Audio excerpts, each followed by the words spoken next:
ये ठाणे से कोई बेवकूफ़ आता है और कुछ भी बोलता है।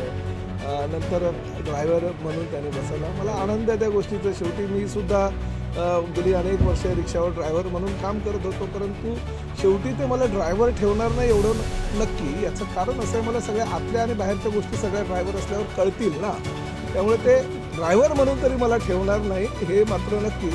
आणि सर पूर्वेचं अभिनंदनच करतो, परंतु हे जे शिकवण जे सांगतात ह्याचा अगोदर बापाला दिली असती. ज्यावेळी ते बोलायचं नरेंद्र मेहता मदारी आहेत, मी त्याला तर ट्रॅफिक वॉर्डन बनवणार, मी त्याला हवालदार करणार, त्यावेळी त्याला संस्कार दिसले नाही का?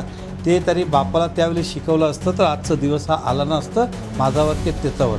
म्हणून देर आहे दुरुस्त आहे. वडिलांना सांगा, जे बोलेल जबाबदारीने बोला आणि पुरावेसकट बोला. बोलायला काही लागते का? काही बोलायचं आणि करायचं.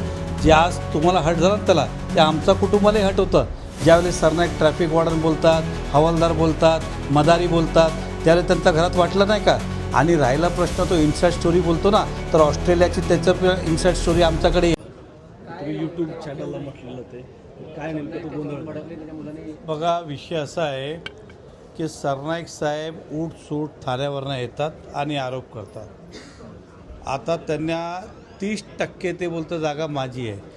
30% त्याची किंमत होते 2 लाख कोटीपेक्षा जास्त. माझ्याकडे कमीत कमी 20-25 चार्टर असले असते असे, आणि एवढे पैसे असले सरनाईकला मी कामावर ठेवलं असतं. हे आहे ज्याच्यावर पूर्वेश मी त्याचं उत्तर उद्या देणार आहे. परंतु त्यांचा मुलांचं मी मनापासून धन्यवाद करतो. त्यांनी जे म्हटलं आहे चुकीचं काही म्हटलं नाही. पूर्वेचं अभिनंदनच करतो, परंतु हे जे शिकवण जे सांगतात ह्याचा अगोदर बापाला दिली असती. ज्यावेळी ते बोलायचं नरेंद्र मेहता मदारी आहेत, मी त्याला तर ट्रॅफिक वॉर्डन बनवणार, मी त्याला हवालदार करणार, त्यावेळी त्याला संस्कार दिसले नाही का? ते तरी बापाला त्यावेळी शिकवलं असतं तर आजचा दिवस हा आला नसतं. माझावर की त्याच्यावर. म्हणून देर आहे दुरुस्त आहे. वडिलांना सांगा, जे बोलेल जबाबदारीने बोला आणि पुरावेसकट बोला. बोलायला काही लागते का? काही बोलायचं आणि करायचं.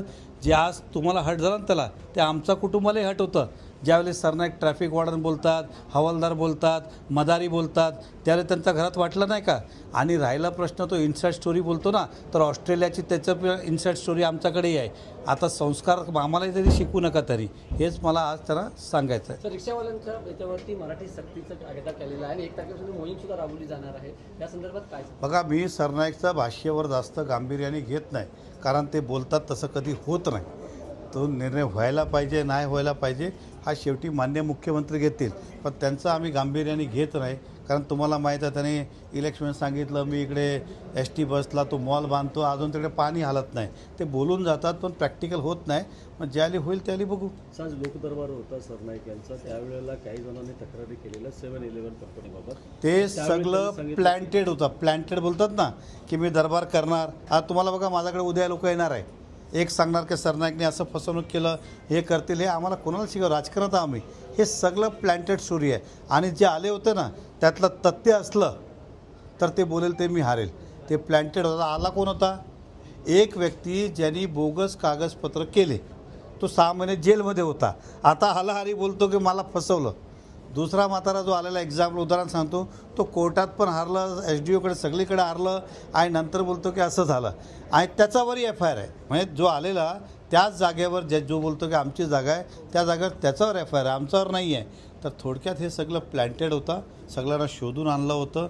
जे लोक तक्रार करतात, बघा, ज्या व्यवसायामध्ये जो असतो त्याबद्दल तक्रार असतात, पण तक्रार सत्य आहे की नाही हे तपासायला पाहिजे. एकतर्फा त्यांनी ऐकली ना, दुसरी बाजू त्यांना माहीत आहे का? हे सगळं आम्हाला त्यावेळी समजले प्लॅन्टेड आहे. त्यांनी करावं, कारण सरनाईक साहेबाचा स्वतःचा त्या इको सेन्सिटिव्हमध्ये इललिगल काम आहे. आम्ही सांगून थकलं. कमीत कमी ते अपॉइंट करतील ADTP. त्यांना समजेल की आपण जे करतोय ते चुकीचं काम करतोय, जंगलात करतोय, इको सेन्सिटिव्हमध्ये करतोय. अशा बऱ्याचशा गोष्टी आहे जे मला असं वाटते की खरं ते करतील तर त्यांना तरी ज्ञान होईल की अरे आपण किती चुकीचं केलं आहे.